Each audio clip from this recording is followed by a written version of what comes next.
Hi guys, my name is Bernard Cruz, and then nandito na naman tayo para mag-unboxing ng isa na naman bago nating gamit na.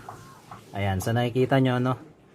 Isa siyang auto digital multimeter. Ayan, ang brand name niya Sunshine. Ayan ang brand name. And then yung pangalan ng unit niya, pinaka-unit, DT17N. Ayan. Tapos ito yung pinaka-unit niya, na may picture. Ayan. Ayan yung nasa loob. And then yung mga nagagawa niya. Ayan, yung mga pinaka-application niya, no? Ayan. May NCB, beep, DC voltage, AC voltage, diode, NCB, ayan, no? Frequency, resistance, at kung ano-ano pa, no? Ayan. Didemo ko sa inyo guys, no? Kung ano yung mga kakayanan nito. Itong digital multimeter na to, no? O sa madaling tawag, tester na. Digital siya, no? Ayan. Sunshine. Tsaka ginawa tong tester na to para sa mga kalimitan na sa cellphone repair, no? Yan. Tong brand name na to, Sunshine, kilalang kilala siya sa China. Kilalang kilala siya, no? Sa China, tong brand na to. Tsaka yan, mapapansin mo dyan sa may baba sa gilid, nakalagay Sunshine, born for mobile repair, no? Ayan. Ginawa talaga siya para sa paggawa ng cellphone. Pero pwede rin siya sa mga ibang ano, no? Skill. Like electrician, electronics, no? Mga gumagawa ng TV, yan. Pwede rin siyang gamitin. Pero mas recommended to para sa mga cellphone technician, no? Ayan. So, wag na natin patagalin, no? Buksan na natin. And then, i-demo ko sa inyo kung paano yung paggamit. So, let's start. Yan siya.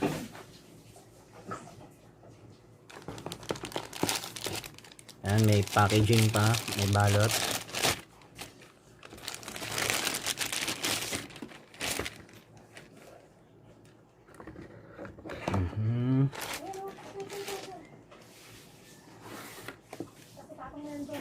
Yan, ito yung channel niya, no? Yan, lipatan. Meron siyang ayan, tungkod, pinakatungkod niya para pwede mo siya itayo. Yan. And then ito naman, may mga nasa loob. Manual users, no? Manual. May English, no? Tsaka may Chinese. Dalawa kasi to. Ayan. Natin maintindihan. Kaya dito tayo sa English. Manual. And then certificate. Warranty card. Dito ay sa atin, walang warranty to. Sa China, meron tong warranty. Pero dito, pagkakalam ko, walang warranty to. Ang ganda ng card niya, no? Warranty card. Versace. Ginaya niya pa yung ano, no? Versace. Yan.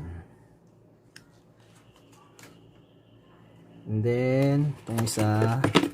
Yun. 9 volts battery, no? May kasama na rin siya. 9 volts. Pinapagana siya ng 9 volts battery. May free na siya, no? Battery.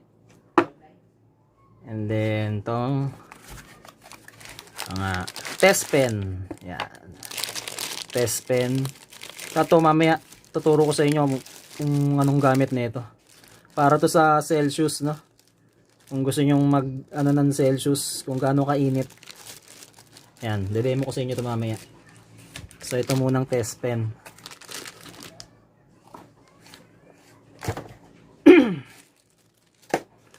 Test pen.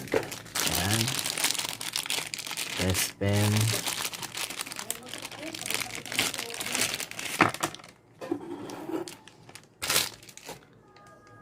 May takip siya, no?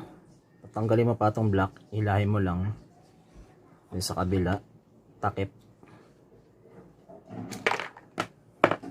At itong pinaka tusok niya, no? Yung pang ano, pen, yan. Napakatulis. Napakanipis na niya, no? Para sa mga maliliit na pyesa ng isang cellphone. Kaya nasabi ko talaga nagawa tong tester na to. Ilimitan na para sa cellphone repair, no? Yan. So, ito naman, dito natin sasaksak yung black sa COM, no? Ilimitan yung black dito talaga. Then yung pula yan dito sa voltage, resistance. Yan. Celsius, diode. Yan mga symbol niya, no? Max 1000 volts DC. Para sa mga ano yun, battery, no, hanggang 1000 volts kaya niya basahin. And then sa kuryente naman, AC 750. Yan, max 600 milliampere fuse. Then dito naman 10 seconds lang, no, yung max niya. 10 ampere. Yung 10 ampere niya, ito naman yun, no, fuse. Papakita ko rin sa inyo kung paano paggamit niyan. Itong dalawa na to. Pero ang pinaka-common, ito, itong dalawa lang muna ang ginagamit. Kapag gusto mong gamitin kasi itong ampere, no? Tsaka yung mga, ayan, itong 10 ampere, no? Ililipat mo yung red. Ito, itong red, no? Yan, saksak muna natin. Itong COM sa black. Always, dyan yung black na yan. Hindi yan nababago, yung black. Then red, dito.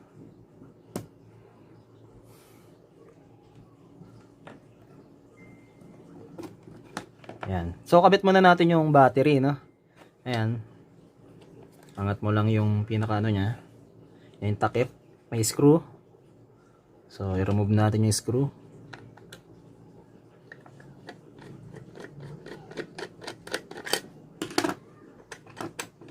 Ayan. Then, pagkabit nito, no? Kung ano yung mas positive, negative. Dapat alam mo kung ano yung positive, negative, no? Ayan. May logo naman ito, positive, negative. So, ayan. Diyan yan ang pagkabit niyan. Susundan mo, positive, negative, no? Ito muna ang uunahin nyo, guys, no? Yung pinakapitan ng battery, hindi ito. Kasi pag ito ang inuna nyo, hindi yan papasok. May hirapan kayo, hindi siya papasok. Kaya yung unahin natin, yung pinakapitan niya ng battery. Ayan muna. And then,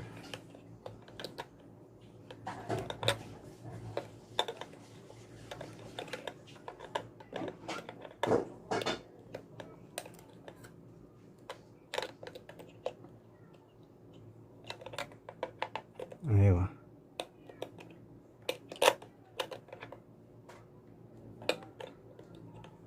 Yun.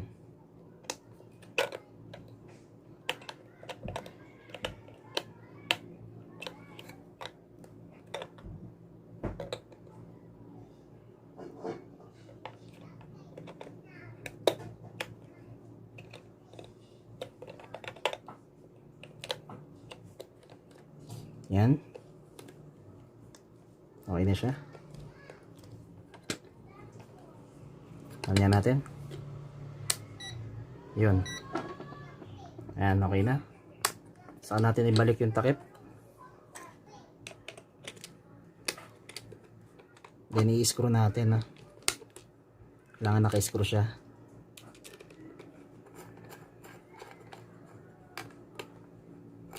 Yan. Siguraduhin mahigpit. Then saka natin ilagay yung test pen, ha. Red, COM, black. Always. Dyan yan. Then nababago. Itong red lang, no. Dito ang dalawa. Pero yung black, Diyan yan always na. So, ayan. Start na tayo.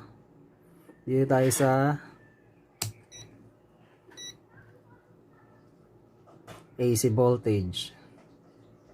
True RMS. True RMS na siya, no? So, sa mga hindi nakakaalam kung ano yung True RMS, search nyo na lang sa Google. Yan. Ito may AC. Yung AC, no? Para siya sa kuryente. Alternate current, no?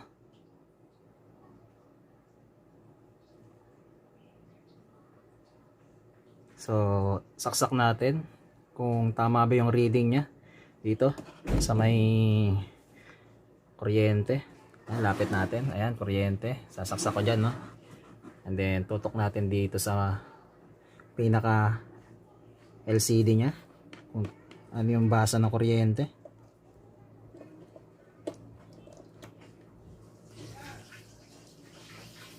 Ayan. Pwede mo siyang i-hold, no? Para di matagal. Pwede mo siyang i-hold. Ayan, pindutin mo lang yung hold. Pwede mong hugutin. Ayan, mag-i-steady na siya, no? Hold. Dahil hinold mo nga siya. Kuryente, 232 volts. Pwede mo siyang pailawin kung madilim, no? Ayan, hold. Long press mo lang yung hold. Ayan, may ilaw na nakasign. And then, ayan, bitawan mo na. Iilaw siya. Kung gusto mong patayin, long press ulit. Off. Yun. So, dito naman tayo sa DC. Sa DC naman tayo. Ang meaning ng DC, direct current, no? Ang mga battery. Ayan. For example, ito, no? Huawei. Battery ng tablet. Check natin kung ano yung voltage na ito. Kung goods pa ba siya. Ang voltage niya is 3.7. Tingnan natin. Positive sa positive, negative sa negative. Kasi pag baligtad, okay lang naman. Kaso may lalabas siyang negative dito pag baligtad. Yung kabit nyo, no? Yung pagsaksak nyo ng pen sa terminal ng battery. So, lang po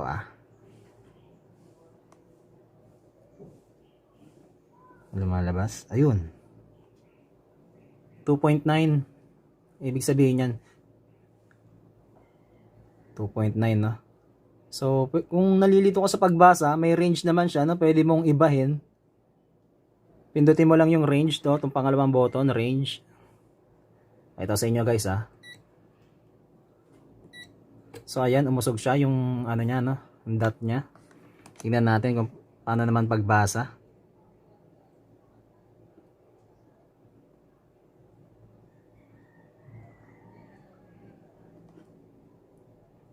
Kaya hindi ko mahuli. Ayun. Ayan, ganyan naman siya, no? 2.93. So, kung hindi ka rin sanay sa ganyang basa, 93, no? Pwede mo ulit pindutin yung range. Ayan. Doon naman siya. Lumipat na naman yung dot niya, no? Dito naman ang basa niyan. Ayan. 3.0, 2.9. Ayan, ganyan naman. Nag-iiba siya. Pwede mong ibahin yung mga range niya, no? Pwede mo ring i-hold kung gusto mo, no?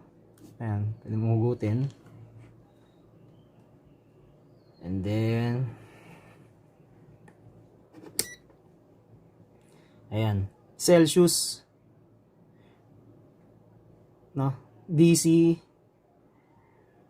megavolts. Ang MB megavolts ata ito, no? So, pipindutin mo yung select para mapunta ka dito sa Celsius, no? Ayan, yung logo ng Celsius. Select mo. Ayan, letter C. And then, lumabas yung Celsius natin, no? 28 degrees Celsius or 29 degrees Celsius, na naglalaro yung Celsius natin ngayon. Nababasa niya yung Celsius sa paligid. Mamaya no? Babalik tayo dyan. Ito muna tayo sa susunod. Ayan. Resistance, diode, beep,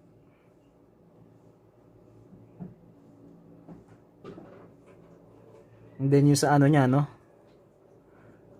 Pagbasa ng capacitor, resistor, no? Ayan, meron siya. M, tapos yung logo niya, resistance. Ang ibig sabihin ng M, mega ohms. Pwede mong ibahin, mega ohms. For example, no? Ano ba nagagamit niyang, ano na yan? Mega ohms na yan. Kuha tayo ng,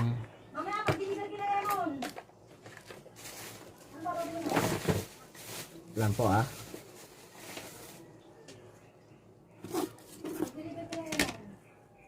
Ay, may kalumaan na kasi to. Busina ng motor, no? Pwede natin i-check. May resistance kasi mga busina, no? Speaker, yan, no? Wala kasi tayong speaker dito eh. Pwede natin i-check. Ay, itong isa para mas ano naman.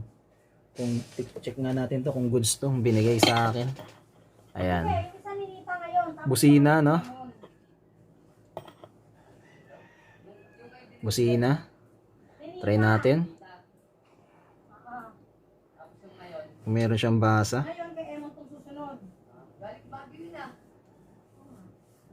Ayan. Ay, sira na to. 1.8 to 1.9 mega ohms. Sira.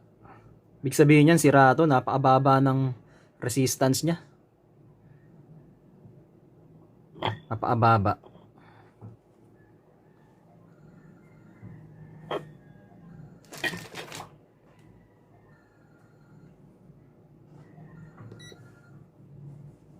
Ay, may beep na. Pagka ano? Resistance. Kung gusto mo may beep. Bernardo, si Anet daw, di ka daw sumasagot. Shh! Mamaya! Balian mo. Ay, Tignan mo muna yun yan. yung diode.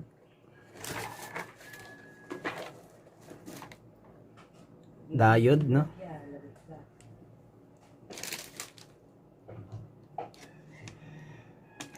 Tignan mo muna yan. At yung Ayan. Meron tayo ditong motherboard ng cellphone. hello. Ayun, ay. So, ayan, no? Check natin yung diode. Kung yung diode kasi, ibig sabihin na malalaman natin kung shorted yung isang motherboard ng cellphone, no? Ayan. Huawei to. Itong motherboard na to, Huawei. Hindi ko alam kung anong unit na ito eh. So, check natin, no? Kung shorted. Dito pag-check ng shorted, no? Sa isang cellphone. Tingnan natin kung shorted o goods. Isang motherboard ng cellphone. Ito yung terminal battery, no? Dito natin siya muna lalapag, no? Yung test pen. So, yan. 0.480. Itin natin. Medyo komplikado kasi yung yan. Positive to negative, no? Ang basa niya. Ayan. 0.480.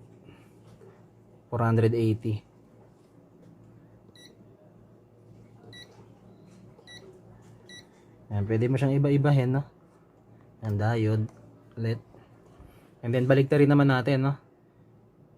Baliktarin natin yung positive sa negative.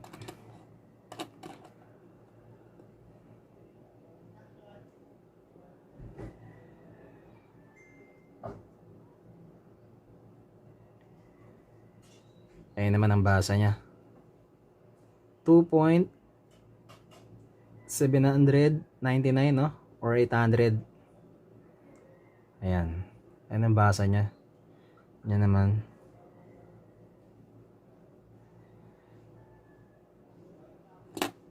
And then, dito naman tayo sa mga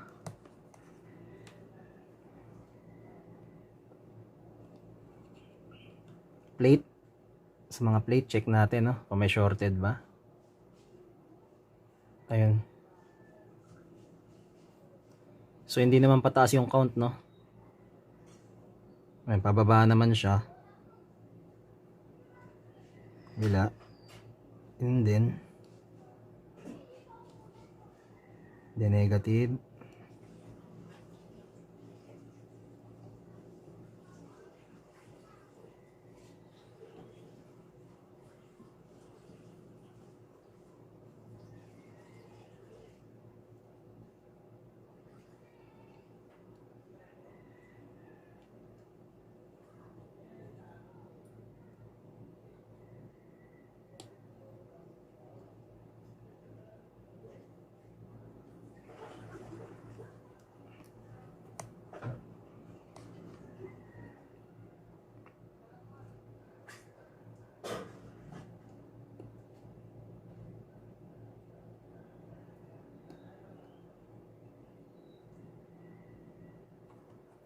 Yan. Yun lang, no? Paggamit. Yung shorted. Dapat alam nyo, no? Kung yung pagbasa ng diode. So,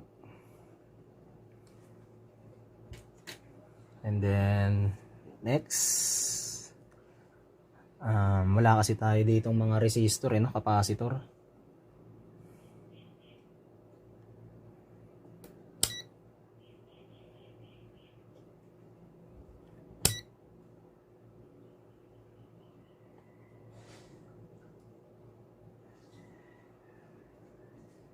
Milliampere.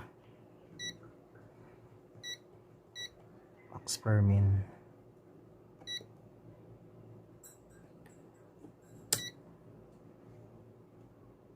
Milliampere, no? MA, milliampere.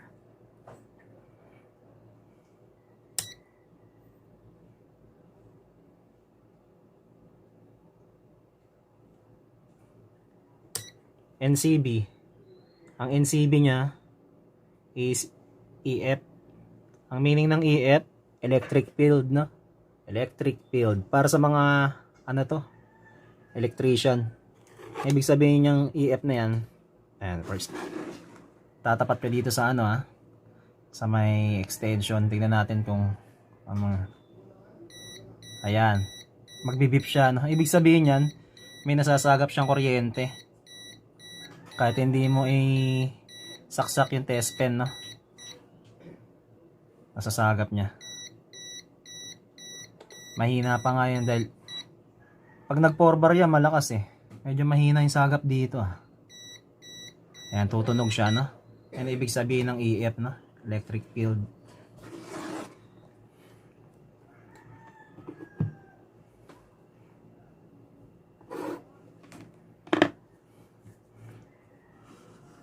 So, off muna natin. Back tayo sa off. Off. Yan, off na siya.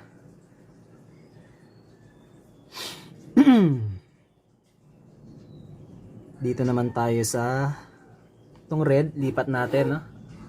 Yan, itong red pen. Lipat natin dito, no, sa milliampere. Ayan. Napapagamit niyan. For example, no, meron tayo ditong ayan. Set natin power supply. Meron tayo ditong power supply. Sasaksak natin siya. Malalaman natin kung ano yung ano niya. Ampere niya, no? Kaya niyang basahin. Excuse. Milliampere. Dito pala sa kabila. Sorry. Ayan, 10 ampere. Dito sa kabila. 10 seconds lang, no? Pwede tayo magbasa ng 10 hanggang 10 ampere, no? Pero 10 seconds lang yung recommended. So, saksak natin yung power supply. Ang alam ko dito sa power supply na to, ang max niya lang is 2 ampere. Ayan. Lipat natin sa 3.7. Mababa lang. Ayan, nakasagad na sa 2 ampere.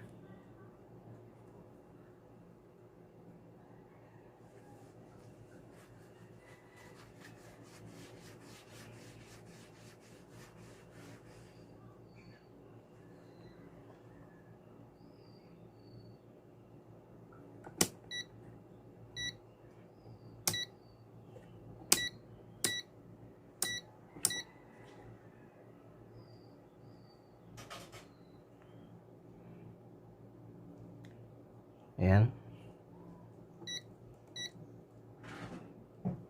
Ilang ampere? Tignan nga natin. So, sasaksak natin positive sa positive, negative sa negative, no?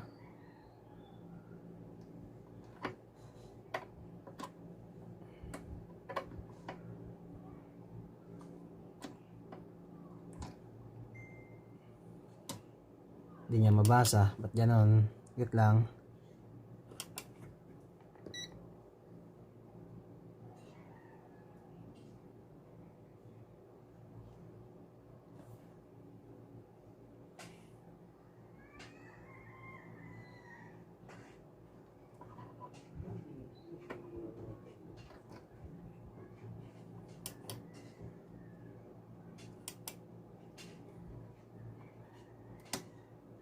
Ang 3.7.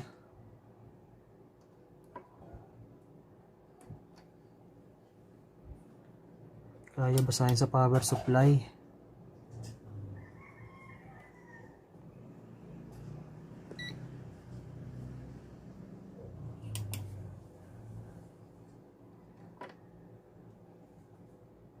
Yun, lumalabas naman yung 2 ampere, no? Kaso nga, hindi kinakaya ng power supply yung tester, no? Kaya namamatay siya.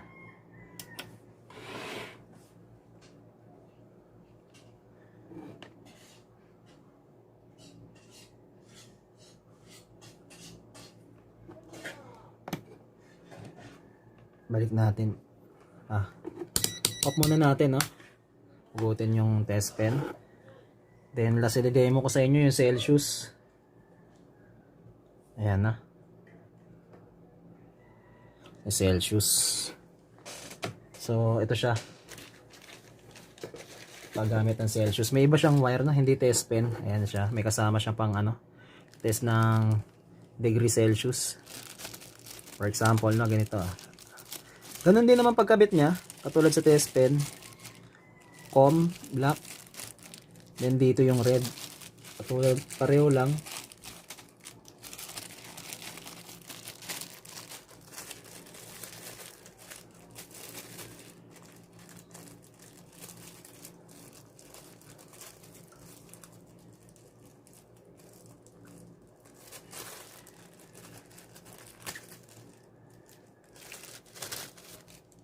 Yan.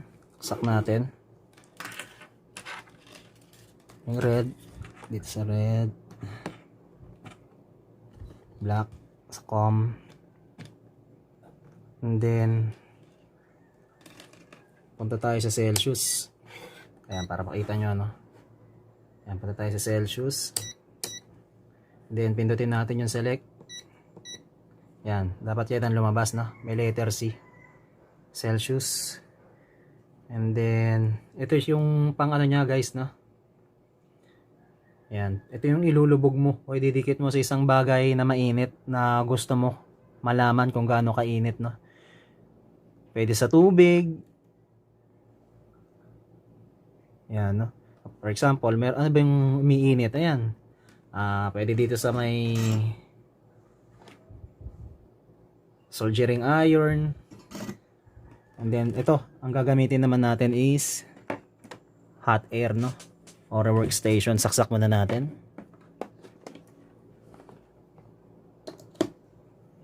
Saksak muna natin yung hot air. Ayan.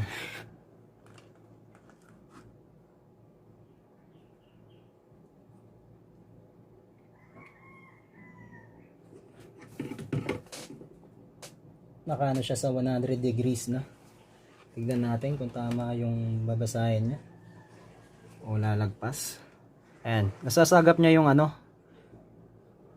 degree natin, no? Ayan, 28 Celsius. So, try natin. Tutok yung... Paano ba to?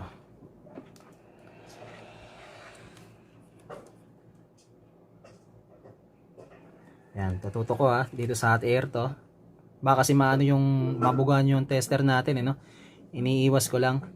So, ayan, tatapat lang natin ng ganyan no. Tataas na yan. Kasi pagka inano natin ganyan, ayaw niya. Dapat to nakayuko Automatic kasi tong ano ko no, hot air ko, kailangan nakayuko siya. So, tingnan nyo kung magka-count siya habang ma-under yung tester Ayan, nagka-count ba? Ayan. Ayan yung Celsius na sasagap niya, no? Ayan.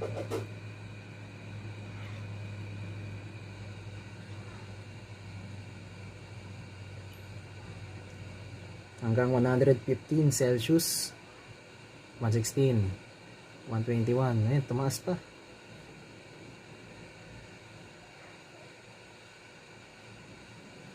Ayan, habang tumatagal, no? Lalong umiinit. Ayan, so yun lang guys, no? Sana may natutunan kayo sa idinemo ko, no? Ayan, pababa na siya ng pababa in Celsius dahil nga, ayan, tong ano niya, no? Tested niya sa Celsius is ninto ko na. Ayan, di na siya naiinitan bababa na yan unti-unti hanggang sa yung ano niya na lang, yung mabasa niya, no? Celsius niya sa paligid. Ayan.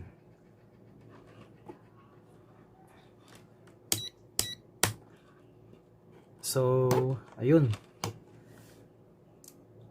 I hope na may natutunan kayo, no? Dito sa